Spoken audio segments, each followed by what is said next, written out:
Hello guys, welcome back to my another vlog and my channel name is Ruchi Sharma official 7। अगर आपने अभी तक मेरे चैनल को सब्सक्राइब नहीं किया है तो सबसे पहले मेरे चैनल को सब्सक्राइब कर लेना और बेल आइकन को प्रेस कर देना ताकि फर्दर नोटिफिकेशन आपके पास आते रहें। तो मैं अपने व्लॉग को मैंने जहाँ से एंड किया था फिर से मैं वहाँ से स्टार्ट कर रही हूँ। हम पहुँच चुके हैं तिरुपति बालाजी।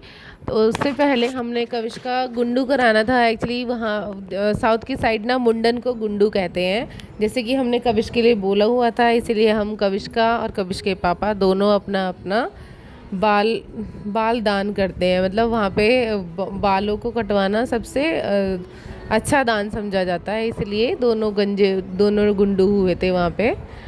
उसके बाद हम तिरुपति के दर्शन अंदर करने जाने वाले थे और यहाँ पे देखिए दोनों गुंडू हो रहे हैं सब। कविश तो हमेशा मतलब कविश को मैंने थ्राइस कटिंग भी हेयर कटिंग भी 2 टाइम्स कराई है, तो कविश ने ना बहुत परेशान किया है।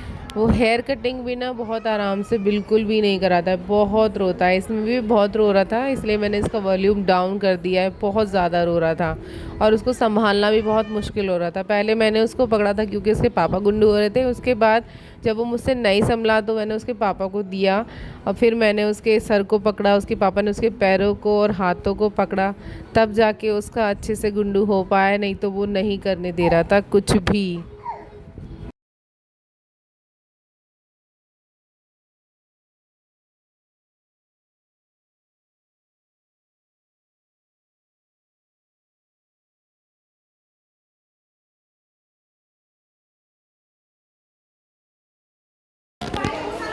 कविश इधर देखो, अमिला बेटा टकला हो गया भाई, टकला चोना चोना बाल कौन ले गया भाई?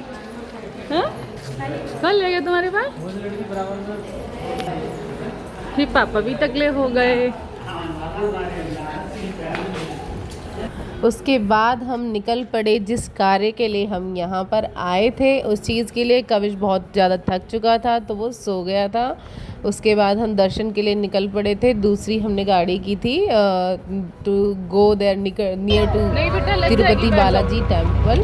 हम लोग वहाँ गए। तो तिरुपति बालाजी टेम्पल के लिए मैंने ना एक कहानी बताने के लिए आप लोगों को बोला था, क्योंकि तिरुपति बालाजी यहाँ पर कैसे आए, तो ये इसके पीछे ना एक कहानी है, वो भी मैंने भी स्टडी की है। कई मतलब सब लोगों की अलग अलग एक नॉलेज होती है, तो मैंने कई सारी वीडियोस देखी, उन सब से एक कंक्लूज़न निकला।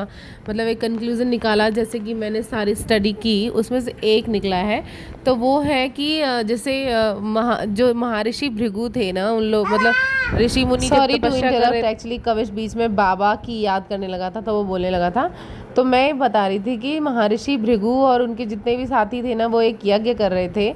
तो यज्ञ में एक उनको प्रधान चुनना था, जिसमें ये ब्रह्मा विष्णु एंड महेश में उनको एक को चुनना था कि सर्वश्रेष्ठ कौन है। तो वो उनकी ना तीनों की धैर्य की परीक्षा लेने पहुँचे थे, जिसमें सबसे पहले वो अपने भृगु ब्रह्मदेव के पुत्र थे, उनके पास गए। उनका मतलब सादर सत्कार नहीं किया, तो उसमें ब्रह्मा जी उनसे नाराज हो गए, तो उनको मारने के लिए दौड़े, तो वो वहाँ से भाग गए। सेम उनके साथ अदर स्टोरी थी, वो महेश मतलब शिव शंकर के पास गए थे। तो वहाँ पे भी मतलब सैन जो होता है, जहाँ माता पार्वती के साथ वो आराम कर रहे थे, वो वहाँ पे बिना बताए या बिना बोले चले गए थे, जिसकी वजह से शिव जी और पार्वती भी उनसे रुष्ट हो गए थे। उसके बाद वो विष्णु के पास गए थे, विष्णु जी के पास, जहाँ पे वैकुंठ धाम में विष्णु जी सो रहे थे और लक्ष्मी जी बैठकर उनके पैर दबा रही थी। तो पैर दबा वो सो रहे थे। उसके बाद ना उनके धैर्य की परीक्षा लेने के लिए महर्षि भृगु ने उनके वक्ष स्थल पर, उनके हृदय पर, जहाँ लक्ष्मी वास करती है, वहाँ पर पैर रख दिया था, जिसकी वजह से विष्णु जी को गुस्सा नहीं आया। उन्होंने उठ के तुरंत ये पूछा कि हे महर्षि, आपके कहीं पैरों पर चोट तो नहीं आई, जिससे महर्षि भृगु को ये ज्ञात हुआ कि सबसे श्रेष्ठ जो है वो विष्णु जी है। पर ये सब कुछ देख के ना लक्ष्मी जी उनसे नाराज़ हो गई और वहाँ वैकुंठ धाम छोड़कर ना उन्होंने तिरुमाला पर्वत पर पद्मावती नाम से वास किया। तो विष्णु जी उनको मनाने के लिए तिरुमाला पर्वत पर ही आ गए, श्रीनिवास के नाम से वो भी वहाँ रहने लगे। एक चींटियों की उसमें रहने लगे ताकि लक्ष्मी जी को मना सकें और पुनर्जन्म में उनसे विवाह कर सकें। तो ये थी उनकी कहानी। तो ये थी कहानी जो मुझे पता चली है। बाकी आपको कुछ और अलग पता है तो आप प्लीज़ कमेंट डाउन करना। बाकी हम यहाँ से दर्शन वगैरह सब कर चुके थे, अंदर फ़ोन अलाउड नहीं था, तो जितनी मैंने वीडियो बनाई थी वो मैंने बनाई थी। उसके बाद सीधा हम बाहर आ गए थे। तो इस वीडियो के एंड में मैंने आपको थोड़ा सा टेंपल दिखाने की पूरी कोशिश की है, क्योंकि हमारे पास फ़ोन बिल्कुल एंड में आया था, तो मैंने उतना ही वीडियो बना पाया जितना हमको दूर से बाहर की, मतलब जहाँ से एग्ज़िट हुआ था हमारा, वहाँ से हमको दिख रहा था। यहाँ पे ना सुबह की आरती, मतलब हम 3 बजे तक वहीं रुके हुए थे, क्योंकि 3 बजे तक वहाँ से 12 बजे से 3 बजे तक तो कोई भी व्हीकल स्टॉप हो जाता है जाना आना, क्योंकि पहाड़ी एरिया है। तो हम लोग 3 बजे तक वहीं थे और देख रहे थे।